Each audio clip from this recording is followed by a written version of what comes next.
I just finished my second read-through of William Burroughs' Naked Lunch, and I have to say that I am pleasantly surprised by the change in thoughts I've had.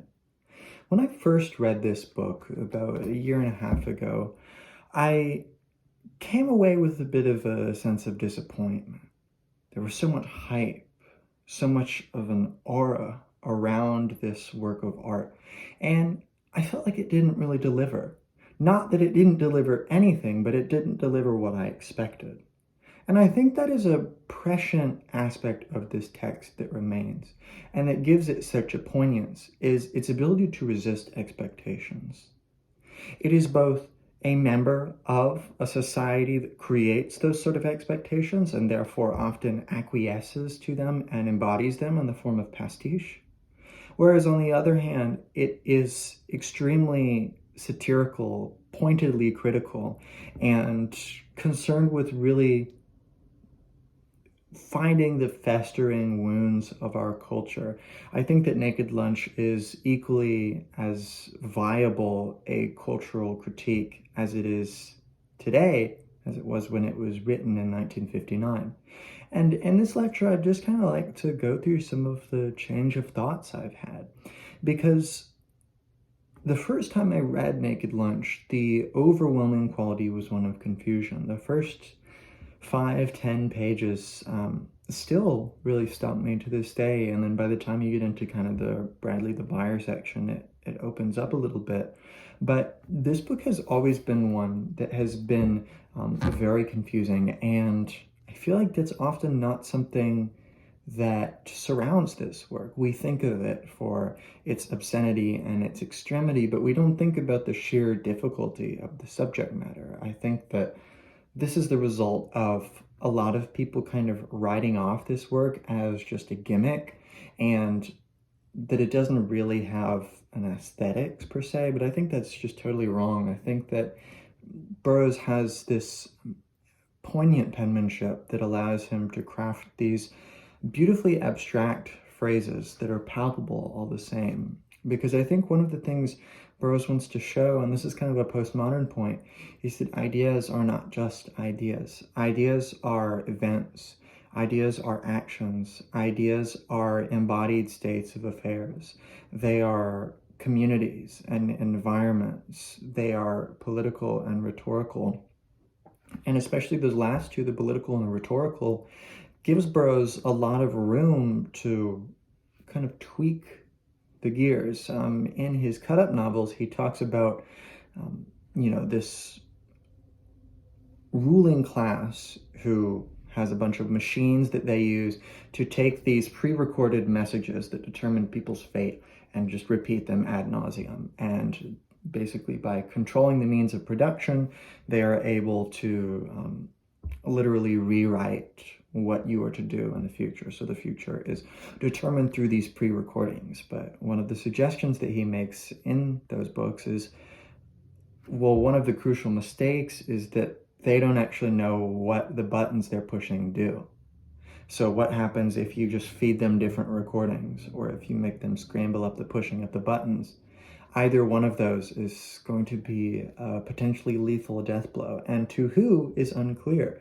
Could be to the people who are beholden to the system, or it could be to the system itself.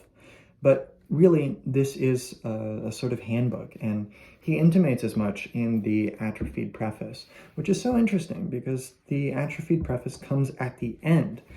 And it's interesting to think of what it's like to imagine this as a preface, because you can't really read it as a preface. It strikes you with this sense of finality where you get to the end and you're kind of blown away by these fragmentary last kind of few lines.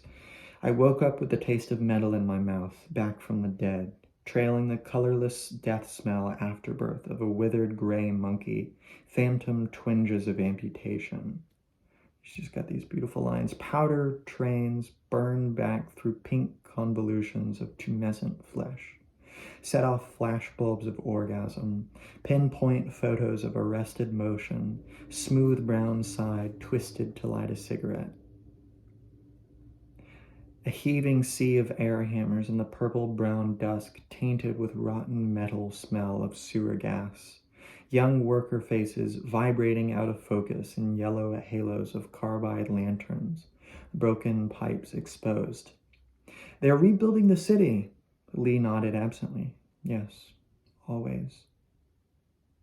So this idea of continual rewriting, revolution, right, is there from the very beginning. But of course, the beginning is the end here. So there's this sort of interesting circularity here.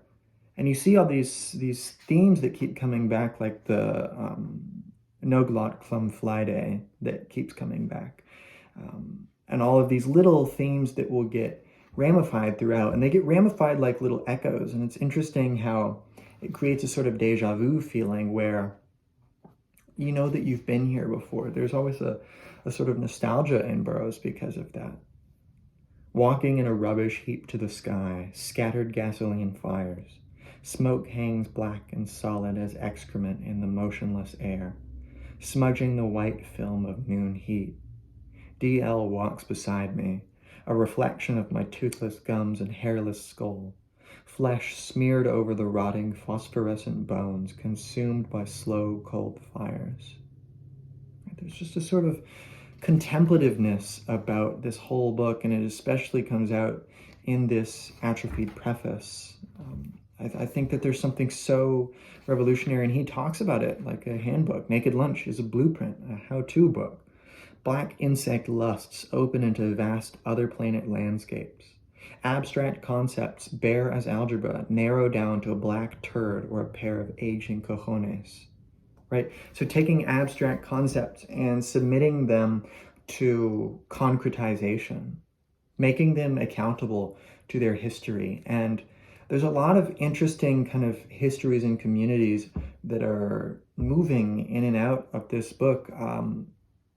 I think the global studies approach is very aptly used in current criticism with regards to Burroughs' work, especially Naked Lunch, because you look at these panoramas of all manners of motion, of ways of approaching people and scenarios and structures of power. There are always multiple intersecting ways of understanding identity, and it just gets totally torn to shreds in a productive way, right? And this is a sort of Nietzschean concept, right? That every act of creation is an act of destruction, and every act of destruction simultaneously an act of creation. These are equiprimordial gestures with one another.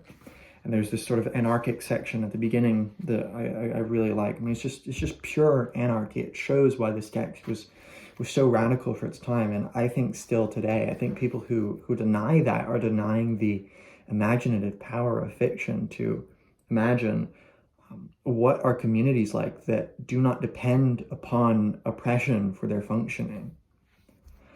Rock and roll adolescent hoodlums storm the streets of all nations.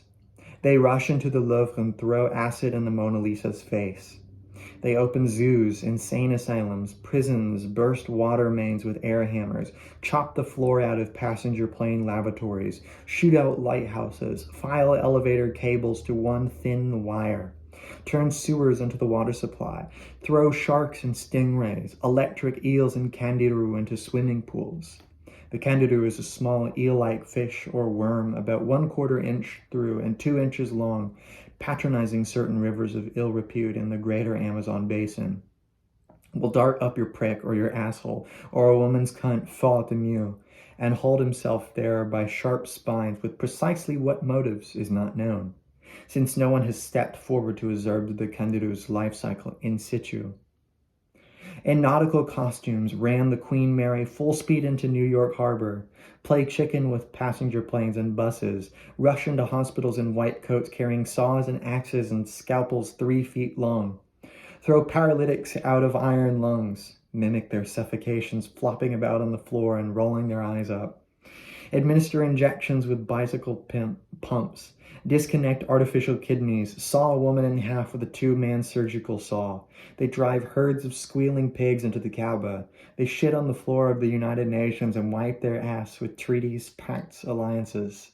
Right? It's just every single sort of absurdity brought into the whole. And on the one hand, yeah, it's very imaginative. On the one hand, it is a sort of historiographic representation of the turmoil of the Middle East, because you have to think about Burroughs is writing this while in Tangier, and Tangier is independently governed by, I think, 6 different countries who are sort of creating this liminal gray zone, legally speaking. What laws apply in this case, and as the result, a lot of expats come to Tangier for that very reason. And I think Burroughs finds in Tangier, and in a lot of his letters he talks about this, newfound spirit of wantonness, but also a particular type of carelessness. The way he talks about Americans, Americans are often obsessed with the need for control. He talks about the fact that Americans, if they could help it, they would want to, what does he say? Americans have a special horror of giving up control, of letting things happen in their own way without interference. They would like to jump down into their stomachs and digest the food and shovel the shit out, which is so funny. Because that is very much in line with, I mean, if you look at our political tradition in the United States, it is obsessed with this concept of liberty viewed as lack of restraint. And as such, we are unwilling to create creative communities, because any sense of community comes with it a sense of obligation, right? And that obligation is sort of tentatively played out in Naked Lunch, because the communities that Burroughs sketches are communities of junkies, of hookers, of, pimps, of people making counterfeit goods of various kinds, botched medical procedures of various kinds, and underground groups, all of which are failures in a very real sense. I take Dr. Benway, who's just a terrible doctor. I mean, he's obsessed with the sort of micro procedures that can learn to control the body kind of telepathically in a Pavlovian sense, but almost without stimulus. It's just like before the stimulus is even there, you're already controlled. So Benway is a terrible doctor. He just continually botches all of his procedures. He's just like, I'm gonna massage the heart, and he just like slices someone open and just takes a plunger that he washed out in a toilet bowl and just starts like does all sorts of weird, funny, absurd things. And yet on the other hand, I think Burroughs wants to try to sketch out, okay, I can satirize these communities, but on the other hand, I can sort of get into their mindset. And since Burroughs was, a junkie, since he was involved in crime of various kinds, certainly even his accidental shooting of his wife, Joan Vollmer, is a crime of sorts. I mean, we would be crazy to deny that, right? No matter what we think or he thinks about it. So he is implicated in these communities because he came from them. And as an older man, he's approaching those communities and basically saying that, look, they all have codes. And this is something that the structuralists and the post-structuralists want to stress, is that, hey, all systems have with them certain codes that allow for their functioning. And they require institutions that are going to reproduce those codes and going to strengthen those codes. Because if you think about like an electrical signal traveling down a neuron, it fades in intensity as it goes down the neuron. And you need different sheathings and couplings and whatnot to basically ensure that the signal is maintained at a certain level such that it can continue to excite further stimuluses. And the real question is, okay, how do we do that in our communities? How do we keep up a sense of fervor, of identity? And yet, how do we also realize that this is exactly what fascism is trying to do? Fascism is trying to build communities around certain identities that has to do with purity, right, with some sort of origin that can ground this community in a solid, fixed identity with no permeable borders. It's very clear who is in and who is out. And one of the difficulties is that as soon as that kind of cemented notion of community is created, it has to be altered. And certain people in the inside, their cracks start to show, and they must be extricated. They must be thrown out. And before you know it, everyone but the tyrant himself is an outsider in their own community. So there is this continual outsiderization, this excisation of people from their communities precisely on the back of these criteria of identification. So identification comes with its problems because, and I think this is so interesting to think about the different political parties in here. You've got the Liquifactionists, the Divisionists, and the Factualists. And they all are kind of aspects of fascism in a certain capacity. Factualism probably the most divorced from it, but even factualist discourse, Burroughs even talks in his letters with Allen Ginsberg that I'm going to create this philosophy called factualism where only the bare facts matter. But then you think about the sort of imaginativeness of the communities that Burroughs envisions and writes about, and the stories and the narratives, and you think, okay, to what extent is that factualist? So, in a sense, no one community has the whole answer, even though Burroughs's pseudonym character in here basically says that factualism is the best route to go. Even factualism can be co-opted to, this is just the blatant truth that, men are men and women are women and we hate trans people, like that kind of rhetoric. Even the facts can be co-opted. So all of these parties and factions have their own codes that get territorialized into routines, and these routines are the path to dogma. And really dogmatism and demagoguery and factionalism, all of these are the dangers of every community. And the question is, how do we make communities that accept the dysfunctional and the holes, the lapses and the gaps that exist in our world, the gaps that are a sort of festering absurdity that we stare in the face every day? And the dysfunctional takes on a number of roles in the work, and I kind of noted down some. I mean, you have these botched surgeries by Benway. You also have the doctor who literally just starts by throwing a scalpel across the room into the patient and then ballet dances into the room, which is so funny. You've got a number of failed political campaigns where someone tries to make some kind of experiment and it fails and it turns into a centipede and it starts killing people. Or you have Bradley the Buyer. Bradley the Buyer is really interesting because it's one of the overt examples of how selling is more of a habit than buying, as he says many times in here, where basically power is equally as dependent upon the people they rule over as the people who are ruled over are reliant on the people in power, because the people in power require the consent of the people that they are governing. And they need that consent to appear autonomous when in fact, really, it was instituted in them. Their subjectivity has been co-opted, has been technically molded in such a way that they are seeing certain things as natural or acceptable, or certain authorities as authoritative and legitimate. And all this legitimacy is sort of flipped on its head when Burroughs does these little routines like Bradley the Buyer. And Bradley the Buyer is a buyer of drugs.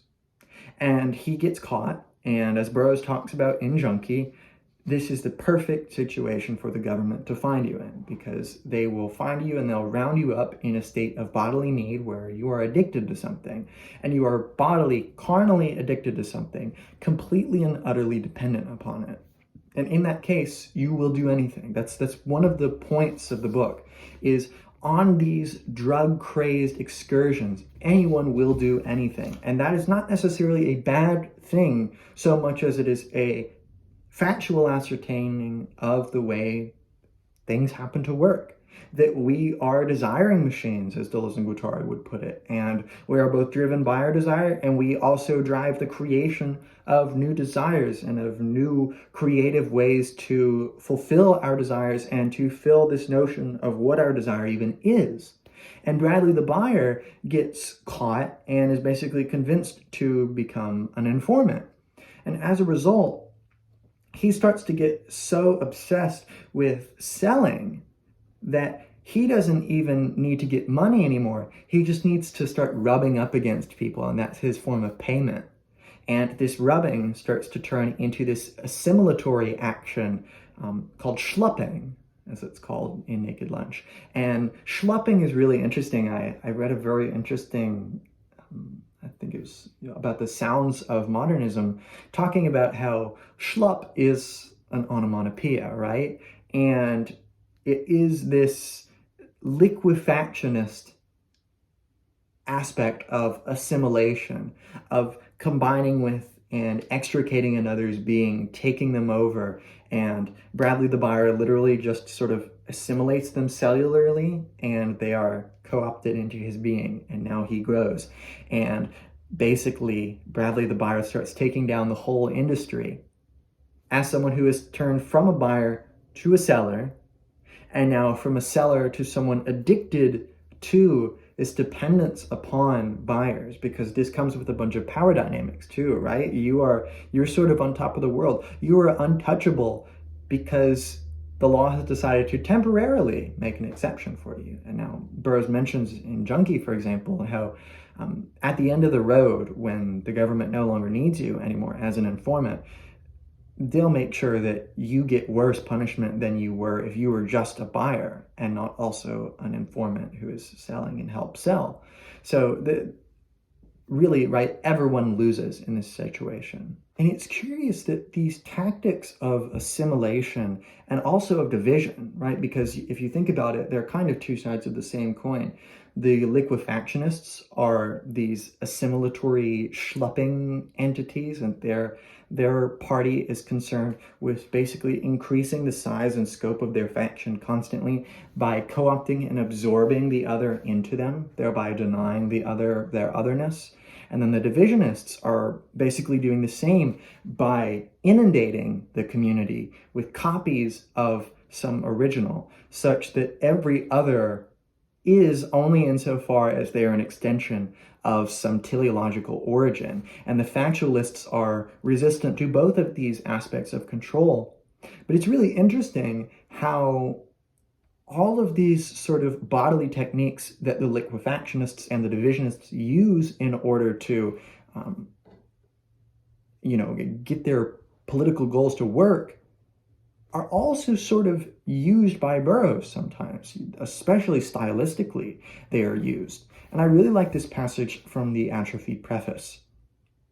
Sooner or later, the vigilante, the rube, Lee the agent, AJ, Clem and Jody the Ergo twins, Hassan O'Leary, the afterbirth tycoon, the sailor, the exterminator, Andrew Keefe, Fats Terminal, Doc Benway, Fingers Schaefer, all these different characters from out the book, are subject to say the same thing in the same words, to occupy at that intersection point the same position in space-time.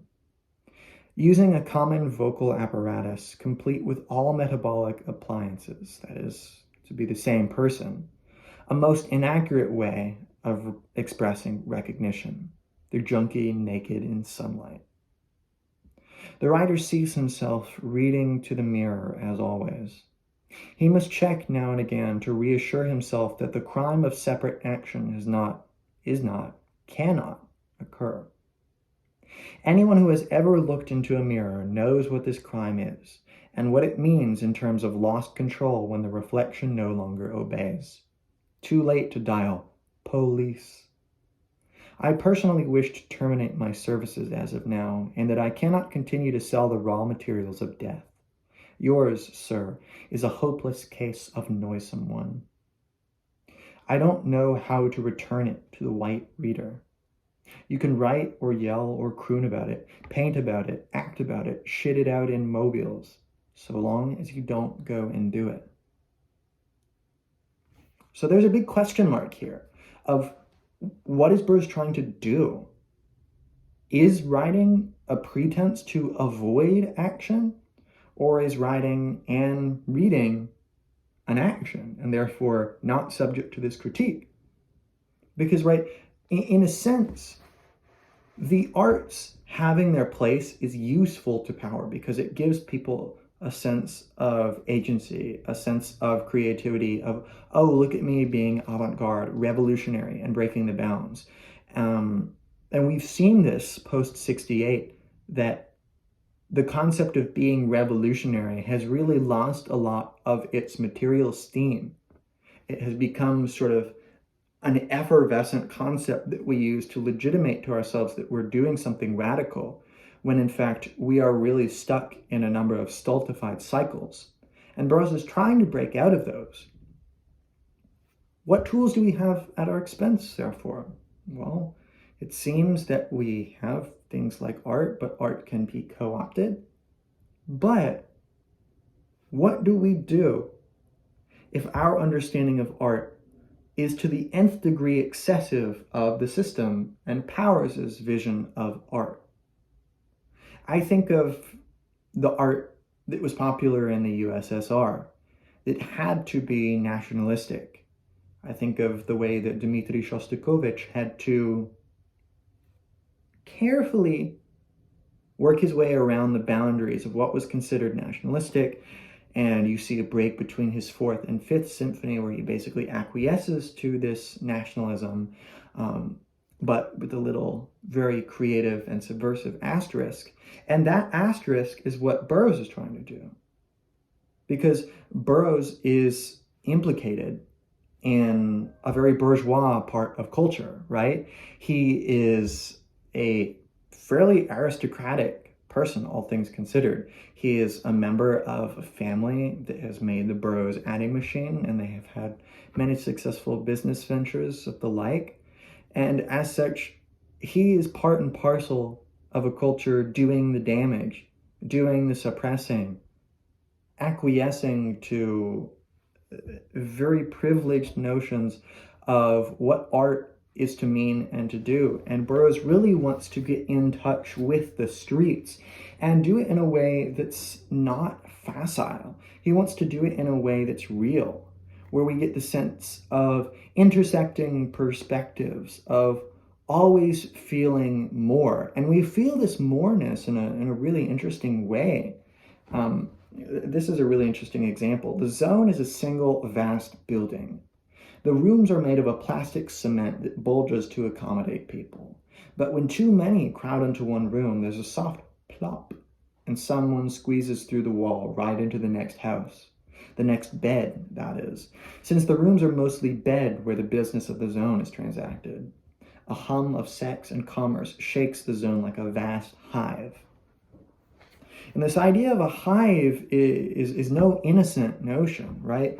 This has a sense of a communal subjectivity which is hierarchized, where there is one locus which is basically disseminating commands to the rest of the hive. So this singular complex is going to become sort of chimeric and phantasmagoric for Burroughs, where any vision of a unitary society is bound to fail. He keeps talking about what are the end goals of the Liquifactionists or the Divisionists, possibly even the Factualists. Well, they're all going to tend towards homogenization if they are not combined with creativity, with bodily performance, with imagination. And I think this is such an imaginative work. And not only that, it's a sad work and it's an emotional work. I think when I first read Naked Lunch, the overwhelming feeling was of the obscenity and the extremity of the content. But I didn't really allow that to translate into affective intensity in terms of the weight and the depth of the emotions in this book. It is so experimental and creative that it can cross so many bounds and so quickly. And one of the things that can prevent people from doing that is the fact that it is so seemingly unorganized, right? It's these small vignettes, which Burroughs calls routines, and these routines consist of a number of connections. And he talks about connections throughout the book, right? You have junk connections, you have cellular connections, you have business connections. All of these are ways for systems to cohere together.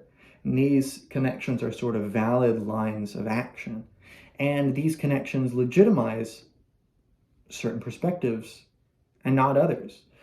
You'll see many like white supremacist kind of perspectives and racist perspectives that are embodied in Naked Lunch, but in a markedly critical eye, where you have people who were convinced that, oh, everywhere it's the Jews, and the Jews just want to get with a good Christian girl and take away our country, right? So, stuff like that we still see being echoed today.